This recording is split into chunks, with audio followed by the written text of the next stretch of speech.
اعلی حضرت مفتی اعظم حجت الاسلام بریلی تجھے سلام۔ السلام علیکم ورحمۃ اللہ تعالی وبرکاتہ۔ مرکز اہل سنت جامعہ رضویہ منظر اسلام کے یوٹیوب چینل ہم سبق درس نظامی میں آپ کا خیر مقدم ہے۔ پیارے بچوں، جنہوں نے اب تک ہمارے چینل کو سبسکرائب نہیں کیا ہے وہ ضرور سبسکرائب کر لیں اور بیل آئیکن یعنی گھنٹی بھی بجا دیں تاکہ ہر ویڈیو کی نوٹیفیکیشن اطلاع اپلوڈ کرتے ہی آپ تک پہنچ جائے، اور اپنے ساتھیوں سے بھی شیئر کریں، شیئر کرنا نہ بھولیں تاکہ ان کو بھی فائدہ حاصل کرنے کا موقع ملے، اور بات پسند آئے تو لائک بھی کیا کریں اور اپنے قلبی تأثر کو ضرور کمنٹ کر کے بتائیں۔ بسم اللہ الرحمن الرحیم۔ قیل قد يخفض المنادى بلام التعجب والتهديد أيضا، فلام التعجب نحو يا للماء ويا للدواهي، ولام التهديد نحو يا لزيد لأقتلنك، فلما أهمل المصنف ذكرهما وكيف يصدق قوله فيما بعد وينصب ما سواهما كليا إلى آخر العبارة۔ آج کے سبق میں صاحب شرح جامی علیہ الرحمت و رضوان ایک اعتراض کا جواب دیتے ہیں، اعتراض ذکر کرتے ہیں اور جواب دیتے ہیں۔ اعتراض یہ ہے کہ صاحب کافیہ نے فرمایا وَيُخْفَضُ بِلَامِ الْإِسْتِغَاثَةِ کہ منادہ مجرور ہوتا ہے لام استغاثہ کے داخل ہونے کے وقت، جب داخل ہو جاتا ہے تو اس سے وہ مجرور ہو جاتا ہے۔ تو صاحب کافیہ نے لام استغاثہ سے منادہ مجرور ہوتا ہے اس کا ذکر تو کیا، جبکہ منادہ صرف لام استغاثہ ہی سے مجرور نہیں ہوتا ہے بلکہ وہ لام تعجب سے بھی مجرور ہوتا ہے، لام تحدید سے بھی مجرور ہوتا ہے۔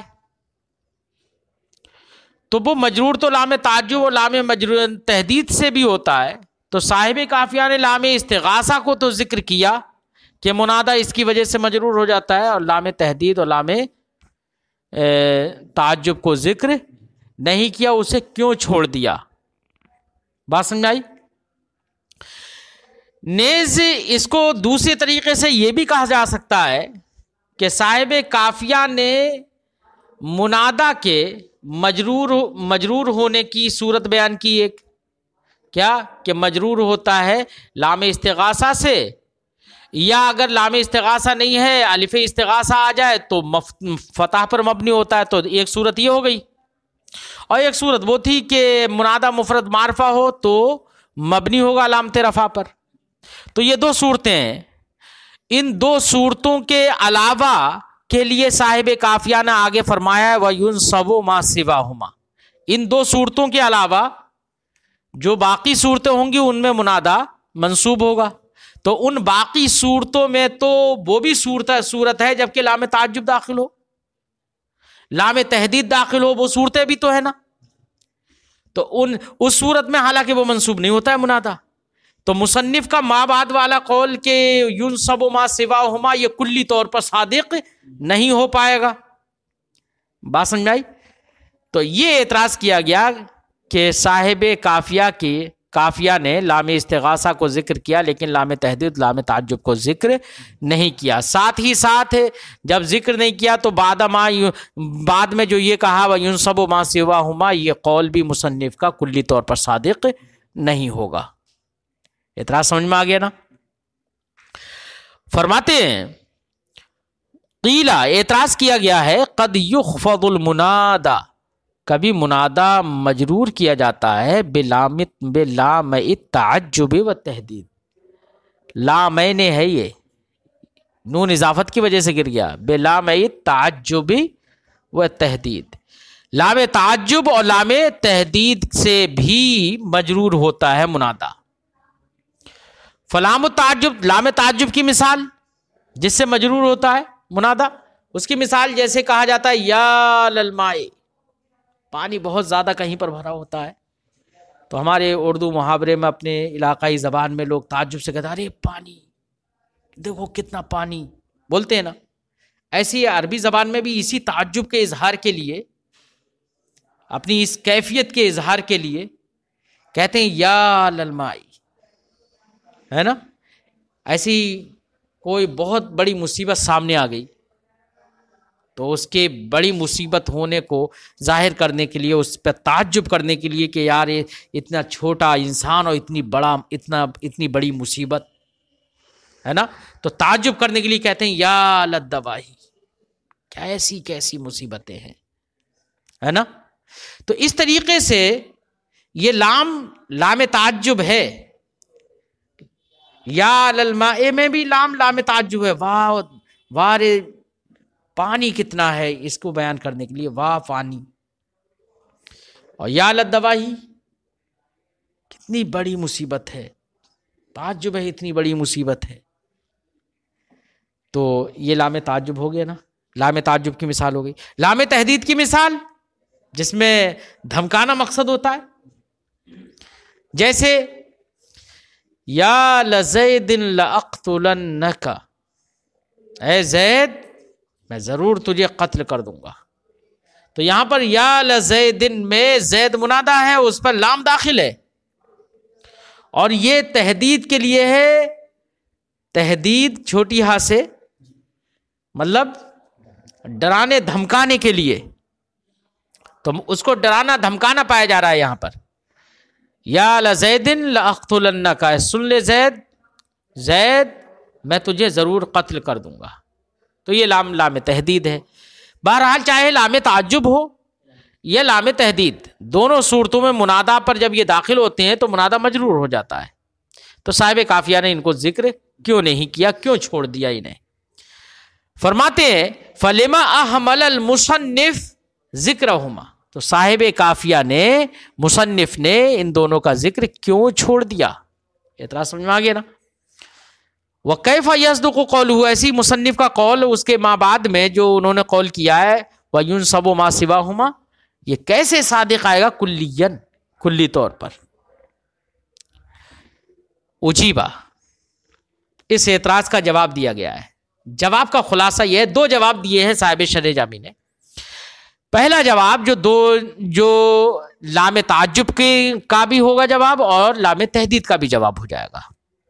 پہلے جواب کا خلاصہ یہ ہے کہ ان کو مصنف نے کیوں چھوڑ دیا، یہی تو اعتراض تھا نا. تو وہ چھوڑ اس لیے دیا کہ ان کو ذکر کرنے کی ضرورت نہیں تھی. کیوں ضرورت نہیں تھی؟ کیونکہ لام تعجب اور لام تحدید دونوں لام استغاثہ میں داخل ہیں. کیوں؟ کس میں داخل ہے؟ اور لام استغاثہ کو صاحب کافیہ نے ذکر کر دیا، اور یہ ہے جب اس میں داخل تو ایسی صورت میں ان کو ذکر کرنے کی الگ سے ضرورت نہیں ہے. اب مسئلہ یہ ہے کہ داخل کیسے ہیں بھئی؟ لام استغاثہ کا معنی ہوتا ہے فریاد کرنا، لام تعجب کا تعجب جو ہوتا ہے وہ تعجب کے اظہار کو بتاتا ہے نا، اور لام تحدید دھمکانے پر دلالت کرتا ہے. سب میں تو فرق ہے، تو یہ اس میں داخل کیسے ہے؟ تو فرماتے ہیں کہ دیکھیے دونوں کے درمیان اگرچہ یہ فرق محسوس ہو رہا ہے، لیکن مانن دونوں کا معنی تقریباً یکساں ہے. کیسے؟ استغاثہ میں کیا ہوتا ہے؟ کسی شخص کو مخصوص کر کے اس سے فریاد کرنا ہوتی ہے کہ مظلوم کا تعاون کر دے، وہ یہی تو ہوتا ہے نا. ایسے تعجب کے اندر بھی جہاں پر لام تعجب داخل ہوتا ہے نا، تو وہاں پر بھی متعجب کو دیکھ کر، جو متعجب ہے نا، جس سے تعجب ہو رہا ہے، متعجب منہ جو ہے، اس کو دیکھ کر اس سے گویا کہ استغاثہ کرتا ہے کہ تو حاضر ہو جا، سامنے آ جا، اب میرا تعجب حد سے زیادہ بڑھ گیا ہے، اب تو میرے سامنے آ جا تاکہ میں یہ جو تعجب حد سے زیادہ کر رہا ہوں، اس تعجب کرنے سے میں رستگاری پالوں. ایسی لام تحدید میں بھی محدد جو دھمکا رہا ہے وہ محدد یعنی جس کو دھمکا رہا ہے اس سے گویا کہ فریاد کر رہا ہے اس بات کی تو میرے سامنے حاضر ہو جا تاکہ میں انتقام لے لوں، اور جب انتقام لے لوں گا تو اب اس کے بعد میں رستگاری ہو جائے گی، اب مجھے مزید کچھ الگ سے گھٹن نہیں رہے گی. بات سمجھائی نہیں ہے؟ تو اس میں بھی گویا کہ استغاثہ کا معنی ہوتا ہے، اس لیے یہ دونوں لام استغاثہ میں داخل ہیں، الگ سے نہیں ہے، اس لیے مصنف نے ان کو چھوڑ دیا. جواب سمجھ میں آیا؟ لیکن بڑا عقل سے بعید جواب لگ رہا ہے، کھینچ کھانچ کے لیے آئے. فرماتے ہیں وہ جیوا جواب دیا گیا بِأَنَّ كُلًّا مِنْ هَاتَيْنِ اللَّامَيْنِ، ان دونوں لاموں میں سے ہر ایک لام الاستغاثہ، ہر ایک کیا ہے؟ لام استغاثہ ہے. اب لام استغاثہ ہے کیسے؟ تو فرماتے کأن المحدد اسم و فاعل، گویا کہ محدد اسم فاعل، اسم فاعل محدد جو ہے وہ یستغیث فریاد کرتا ہے بالمحدد اسم مفعول، اسم مفعول محدد سے، ہے نا؟ کائے کی فریاد کرتا ہے؟ لیحضر، تاکہ وہ حاضر ہو جائے، ہے فینتقم منہ، پھر اس سے وہ بدلہ لے لے، ہے نا؟ وَيَسْتَرِيحَ مِنْ عَلَمِ خُصُومَتِهِ، اور اس کی دشمنی اور خصومت کا جو تکلیف ہے اسے، جب بدلہ لے لے گا تو پھر آگ بجھ جائے گی نا دل کی، تو اس کی خصومت کے درد سے آرام مل جائے گا اسے، ہے نا؟ وَكَأَنَّ الْمُتَعَجِّبْ يَسْتَغِيثُ بِالْمُتَعَجِّبْ مِنْهُ، اور گویا کہ متعجب جو تعجب کرنے والا شخص ہے وہ استغاثہ کر رہا ہے، لام تعجب والی صورت میں استغاثہ کرتا ہے متعجب منہ سے، جس سے تعجب ہو رہا ہے، اسے جس کو دیکھ کر تعجب کر رہا ہے اس سے تعجب کرتا ہے، اور استغاثہ کرتا ہے اس سے، کائے کا؟ لیحضر، تاکہ وہ حاضر ہو جائے اس کے سامنے، فیقضی منہ العجب، تاکہ وہ اس سے العجب، عجب نہیں بلکہ عجب ہی پڑھو، عجب، عجب نہیں، عجب کا معنی تو غرور و گھمنڈ ہوتا ہے. فَيَقْضِي مِنْهُ الْعَجْبَ، وہ حاضر ہو جائے تاکہ وہ اس سے اپنے تعجب کو، یا اس کی بنا پر اس کا تعجب انتہا کو پہنچ جائے، ختم ہو جائے، پھر ہے وَيَتَخَلَّصَ مِنْهُ، اور تعجب کرنے سے وہ رستگاری پا جائے، اس لیے استغاثہ کرتا ہے وہ. سمجھے نہیں؟ ہاں، سمجھ میں نہیں آتا ہے کہ پانی دیکھ کر تعجب ہو رہا ہے، بہت زیادہ پانی ہے، تو کیا وہ تو سامنے ہی ہے، کیا یہ استغاثہ کرے گا تو میرے سامنے حاضر ہو جا تاکہ میں اپنے تعجب کو ختم کر لوں، انتہا کو پہنچا لوں. بہرحال کھینچ تان ہے. وَأُجِيبَ عَنْ لَامِ التَّعَجُّبِ بِوَجْهٍ آخر، لام تعجب کا ایک دوسری طرح سے بھی جواب دیا گیا ہے. لام تعجب کا ایک دوسری طرح سے بھی جواب دیا گیا ہے. اچھا، لام تحدید میں تو کچھ لگتا ہوا ہے بھی، وہ یہ ہے نا کہ وہاں پر تو ایسا تصور کیا جا سکتا ہے کہ گویا کہ استغاثہ کر رہا ہے، بھائی اترا، میں بھی خصومت کی آگ میں جل رہا ہوں، انتقام لے لوں تاکہ میں بھی آرام سے ہو جاؤں، تو بھی آرام سے ہو جا. اس میں تصور کیا جا سکتا ہے یہ تھوڑا، لیکن تعجب والی صورت میں عقل قبول نہیں کر رہی ہے، عقل قبول نہیں کر رہی تھی نا، اس لیے تعجب والی صورت کا ایک دوسرا جواب ذکر کرتے ہیں. صاحب شرح جامی فرماتے ہیں وَأُجِيبَ عَنْ لَامِ التَّعَجُّبِ، لام تعجب کا ایک دوسری طرح سے بھی جواب دیا گیا ہے. کیا؟ ذکرہ المصنف فی الایضاح، جس جواب کا ذکر مصنف نے یعنی علامہ ابن حاجب نے ایضاح شرح مفصل جو ہے اس میں ذکر کیا ہے اس جواب کو. وہ کیا ہے جواب؟ وہ یہ ہے کہ ان المنادى فی قولہم یا للماء و یا للدواہی، ان لوگوں کے کہنے والوں کے کہنے میں، قول میں، یا للماء یا للدواہی میں، لیس الماء وللدواہی، منادہ وہ نہ ہی ماء ہے اور نہ ہی دواہی ہے، یعنی یہ خود منادہ نہیں ہے بلکہ منادہ محذوف ہے. یہاں پر کیا ہے؟ منادہ محذوف ہے. تو تعجب ان سے نہیں ہو رہا ہے، تعجب ان سے ہو رہا ہے لیکن منادہ یہاں پر محذوف ہے، جب یہ خود براہ راست منادہ نہیں ہے. سمجھے نہیں؟ تو لام استغاثہ یا لام تعجب یہاں پر، وہ لام تعجب یہاں پر داخل کس پہ ہوا؟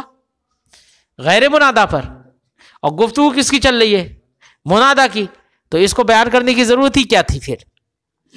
یا للماء یا للدواہی میں لام استغاث، وہ لام تعجب جو ہے وہ منادا پر داخل ہی نہیں ہے، اور یہاں پر گفتگو منادا کی چل رہی تھی.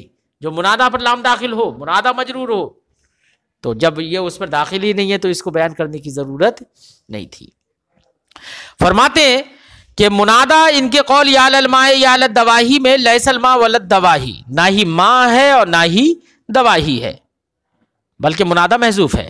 وَإِنَّمَا الْمُرَادِ یا قومی، اور مراد تو یا قومی یا ہؤلاء اعجبوا للماء وللدواہی، یہ ہے اصلی عبارت. یا قومی یا ہؤلاء وغیرہ یہ منادا محذوف ہے. منادا کو حذف کر کے جو متعجب منہ تھا اسی کو اس کی جگہ میں رکھ دیا گیا ہے. سمجھے نہیں؟ اس کو اس کی جگہ میں رکھ دیا گیا ہے. چلے دیکھتے ہیں جگہ میں رکھ دیا گیا ہے تو کتنے حد تک یہ درست ہے. تو صاحب شرح جامی فرماتے ہیں یہ جواب تو دیا ہے صاحب کافیہ نے، لیکن جواب زیادہ موزون نہیں ہے. کیوں نہیں ہے وہ آگے بیان فرماتے ہیں. وَلَا يَخْفَى عَلَيْكَ، اور آپ پر مخفی نہ رہے، یعنی اس جواب میں کچھ نہ کچھ کمزوری ہے جو آپ پر مخفی نہ رہے. کیا؟ ان القول بحذف المنادا، اس جواب میں یہی تو کہا گیا کہ منادا محذوف ہے، تو منادا کے محذوف ہونے کا قول کرنا علی تقدیر کسر اللام ظاہر، لام کے کسرے کی تقدیر پر تو ظاہر ہے. یا للدواہی یا للمائی، کیوں؟ اس لیے کہ منادا پر اللام جو داخل ہوتا ہے وہ مفتوح ہوتا ہے استغاثہ، تاکہ التباس نہ ہو جائے، ہے نا. تو اگر لام کو کسرہ پڑھ دیا جائے، کسرہ دے دیا جائے، تو منادا کا محذوف ہونا ظاہر ہے کہ وہ منادا محذوف ہو گیا، اور یہ لام جس پر داخل ہے یہ تو مستغاث لہو ہے. کیا ہے یہ؟ ہاں، بات سمجھائی؟ تو کہہ رہے ہیں منادا کے حذف کا قول کرنا لام کے کسرے کی تقدیر پر تو ظاہر ہے. ٹھیک ہے، لام کے کسرہ پڑھا جائے، لیکن لام کا کسرہ پڑھا نہیں جا رہا ہے. یا للماء یا للدواہی پڑھ رہے ہیں، تو چلو کسرہ پڑھ لیتے ہیں. تو یا للماء یا للدواہی، چلو ٹھیک ہے، منادا محذوف ہو گیا کہ لام کو کسرہ پڑھ لیا. لیکن فرماتے ہیں اما اعلی تقدیر فتحہ، اگر لام کو فتحہ پڑھیں، یا للماء یا للدواہی پڑھے، تو پھر منادا کا حذف ماننا یہ بڑا مشکل مسئلہ ہے. کیوں؟ کیونکہ اگر منادا لام کو اگر فتحہ پڑھیں گے تو اس کا مطلب براہ راست منادا ہی تو ہے وہ ہے، اور لام کو فتح اس لیے پڑھ رہے ہیں تاکہ مستغاث لہو وغیرہ سے التباس نہ ہو جائے، جو غیر منادا ہے اس سے التباس نہ ہو جائے، اس لیے تو لام پڑھ رہے ہیں. تو لام جب آپ نے پڑھا تو اس کا مطلب وہ براہ راست منادا ہے، پھر منادا کو محذوف ماننا، یہ تو سمجھ کی بات، سمجھ سے ماورا بات ہے. یہ فرماتے ہیں اما علی تقدیر فتحہ، لیکن اس کے فتح کی تقدیر پر فمشکل، تو منادا کا حذف ماننا اور حذف کا قول کرنا یہ مشکل امر ہے. کیوں؟ لانتفاء ما یقتضی فتحہ، کیونکہ وہ چیز منتفی ہے یہاں پر جو اس کے فتح کا تقاضا کرتی ہے. فتح کا تقاضا کیا؟ التباس تھا. کیا تھا؟ التباس تھا، اور التباس یہاں پر ہے نہیں. کیوں التباس کیوں نہیں ہے؟ ارے جب براہ راست لام کو فتح پڑھ رہے ہیں تو وہی تو منادا ہے، پھر التباس کہاں رہا؟ پھر سمجھے؟ فرماتے ہیں حین اذن کما ہوا ظاہر فی مما سبق، اب اس صورت میں وہ چیز منتفی ہے جو فتح کا تقاضا کرتی ہے، کما ہوا ظاہر مما سبق، جیسے کہ ما قبل سے یہ بات ظاہر ہے، کیونکہ فتح تبھی لازم ہوتا ہے جبکہ التباس ہو، اور یہاں پر التباس نہیں ہوگا. وَيُفْتَحُ اے یبن المنادا علی الفتح، ایسے ہی منادا مبنی ہوتا ہے فتح پر. کیا ہے ایک صورت؟ منادا کے مبنی ہونے کے صورت ہے، یعنی وہ فتح پر بھی مبنی ہوتا ہے منادا. کب ہوتا ہے؟ لِلْحَاقِ الفہا، الف استغاثہ لاحق کرنے کے وقت اگر منادا پر الف استغاثہ لاحق کر دیا جائے، لیکن یاد رکھنا الف استغاثہ لاحق ہو تب بھی یہ مستغاث ہوگا، لام استغاثہ داخل ہو تب بھی مستغاث ہوگا. تو آپ کے ذہن میں یہ ہرگز نہ آئے کہ الف استغاثہ داخل ہو تو منادا مبنی ہوتا ہے الف پر، فتح پر مبنی ہوتا ہے، الف پر نہیں، فتح پر مبنی ہوتا ہے. اور اگر لام استغاثہ داخل ہو تو مجرور ہو جاتا ہے، معرب ہو جاتا ہے. تو دو صورتیں ہو گئی. اور منادا مفرد معرفہ ہو تو علامت رفع پر مبنی ہوتا ہے، تو تین صورتیں ہو گئیں. اور صاحب کافیہ نے آگے کہا ہے وَيُنْصَبُ مَا سِوَاهُمَا کہا، سواہا کہنا چاہیے تھا. سمجھے نہیں؟ یہ شبہ آپ کے ذہن میں آ سکتا ہے تو اس کا ازالہ میں کر دوں. یہ کوئی الگ سے صورت نہیں ہے. کیوں؟ اس لیے کہ الگ سے صورت تب ہوتی کہ ایک صورت میں ایسی بھی صورت ہوتی جہاں پر لام استغاثہ آتا ہو، ایک صورت ایسی ہوتی کہ جس میں الف استغاثہ اور لام استغاثہ دونوں آتے ہو، تبھی تو الگ صورت ہوتی. فرماتے ہیں کہ جب الف آئے گا تو لام نہیں آئے گا کبھی، اور لام استغاثہ جہاں آئے گا وہاں پر الف استغاثہ نہیں آئے گا. دونوں میں سے ایک ہی آ سکتا ہے، تو صورت تو ایک ہی بنے گی نا. اور ایک پہلی والی رفع والی صورت، بات سمجھائی؟ تو دو ہی صورتیں تو ہی. تو صاحب کافیہ کا کہنا یہ کہ یُنْصَبُ مَا سِوَاهُمَا یہ بالکل ٹھیک ہے.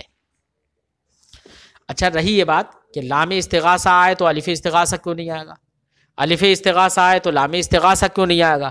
اس کی وجہ کیا ہے؟ تو اس کی وجہ یہ ہے کہ دیکھو الف استغاثہ اگر آئے گا تو الف اپنے ماقبل میں ہمیشہ فتح چاہتا ہے. جیسے ہم نے کہا یا زیدہ، تو الف اپنے ماقبل میں دال پر، زید کی دال پر فتح چاہے گا تو فتح پر مبنی ہو گیا. اور لام استغاثہ اگر آئے تو لام استغاثہ کا اثر یہ ہوگا کہ وہ منادا کے آخر میں جر دے گا یا لزیدن، تو لام استغاثہ کا اثر ہے جر اور الف استغاثہ کا فتح. تو دونوں کے تقاضے الگ الگ ہیں یار، دونوں کے تقاضوں میں تنافی ہے، اور دونوں متنافی امر ایک ساتھ جمع نہیں ہو سکتے. اگر دونوں ایک ساتھ آئیں گے تو دونوں کا جمع ہونا لازم آئے گا نہیں. اور جبکہ مجرور یعنی جر کا ہونا، فتح کا ہونا، یہ دونوں ایک وقت میں ایک لفظ کے ساتھ لفظ کے اندر جمع نہیں ہو سکتے. اس لیے یہ متعین ہے کہ اگر لام استغاثہ آئے گا تو لام الف استغاثہ نہیں آئے گا، اور الف استغاثہ آئے گا تو لام استغاثہ نہیں آئے گا. فرماتے وہ یفتح ہے یبن المنادا علی الفتح، منادا مبنی ہوگا فتح پر لالحاق الفہا، اس کے الف کے الحاق کے وقت. الف استغاثہ کے الحاق کے وقت، الحاق کہاں پر ہوتا ہے؟ بے آخری ہی، آخر میں ہوتا ہے، اس کے آخر میں الف استغاثہ کے الحاق کے وقت. لاقتضاء الالف فتح ما قبلها، کیونکہ الف اپنے ما قبل کے فتح کا تقاضا کرتا ہے. ولا لام فیہ، اور اس کے اندر لام نہیں ہوگا. کون سا لام؟ لام استغاثہ پھر نہیں ہوگا. کیوں اس وقت لام استغاثہ نہیں ہوگا؟ جب الف استغاثہ آ جائے گا. کیوں؟ لأن اللام یقتضی الجر، کیونکہ لام جر کا تقاضا کرتا ہے. والالف الفتح، اور الف فتح کا تقاضا کرتا ہے. فبین اثرہما تنافی، تو دونوں کے اثروں کے مابین تنافی ہے. فلا یحسن الجمع بینہما، تو ان دونوں کو جمع کرنا درست نہیں ہوگا، دونوں کو جمع کرنا درست نہیں ہوگا بلکہ ممتنع ہوگا. دونوں جمع ہوں گے ہی نہیں، ورنہ تو ایک کا اثر ختم کرنا پڑے گا. فرماتے مثال الف استغاثہ داخل ہو جائے، لاحق ہو جائے، اس کی مثال جیسے یا زیدہ بالحاق الہاء بھی، یا زیدہ میں الف تو استغاثہ کا ہے اور ہا بھی اس کے ساتھ ملحق کر دیا گیا ہے. کیوں؟ وقف کی وجہ سے، تاکہ چونکہ ایسے موقعوں پر درازگی صوت مقصود ہوتی ہے، آواز کو دراز کرنا مقصد ہوتا ہے، اور یہ آواز دراز تبھی ہوگی جبکہ ہا لگا دیا جائے تو اور آواز دراز ہو جائے گی. سمجھے نہیں؟ ہاں، تو یہاں پر ہا کو ملحق کر دیا گیا ہے الف کے ساتھ للوقف، وقف کی وجہ سے، تاکہ وقف کی حالت میں آواز دراز ہو. بات سمجھ آ گئی؟ ٹھیک ہے.